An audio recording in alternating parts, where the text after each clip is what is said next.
is a simple method of binding which I usually use, and it doesn't require a lot of heavy-duty machinery, but everyday regular office supplies. The first method of doing this type of binding is to get your stacks of paper together. We often use white paper, but it doesn't have to be white paper, but any stack will be fine. Now, once you have your stack of papers, you will simply fold that stack or a small portion of that stack in half. Reason for this? I find that the regular office staplers are not able to staple properly more than a certain amount. So once those pieces have been stapled, you arrange them all together. In this case, you can see 3 pieces have been arranged here. Now once we have that, all you will need to do is find a high surface. In this case, as seen in demonstration on Wiki, a book was used as that high base, and then another book was placed on top just to give some added weight so that your papers stay in place. Once this is done, you will simply just need to glue the edges of these papers simply by using a brush and just wiping your glue onto the edges, left to right. Nothing, it will be perfect by allowing some glue to fall in between those creases, which is naturally done by the brush. Once this is coated, simply leave this in place to dry. Just simply check the height of your book by just placing your ruler after everything is dried to see how high your stack of papers will be. Reason for this? You're able to get the correct strip of paper that will be able to cover the edge of your book properly. Once this is done, simply glue a strip of your paper or cartridge paper holding the top and bottom together. This gives a nice seal on the inside. Then after you have done this, we will simply attach our covers. Here are some methods that students used as they created their journals.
A method I find that works quite well after we have just used those strips of cartridge paper just to bend over and seal that end is that if we use our ruler and we measure a 1-inch border just on the edge of that paper, it will give us a space where we can simply glue our covers onto the first page and the back of the book onto the last page of the book, so that we have that nice sandwich. This will leave a gap where we'll see the paper right on the end, which will help us to create a nice spine.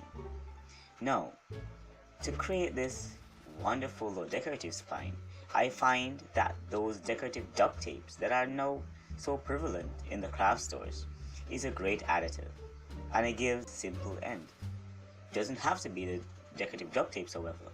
Simple black electrical tape or any plain tape will be quite well, but it helps to give you that finished cover.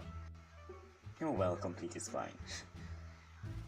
After this is done, you simply take your ruler, put it on that border again where you had that 1 inch, and just fold each page. This helps to identify that there is an area that will be left for your spine to be in place. This was Art with Mr. P. For any comments, questions, for any help you might need with artwork, or any challenges you might seek to give us to create new work. Or if you just want to see our classes at work, please visit us at Holland Inc. on Facebook or email to designarts183@yahoo.com. Thanks for watching. Have an art day.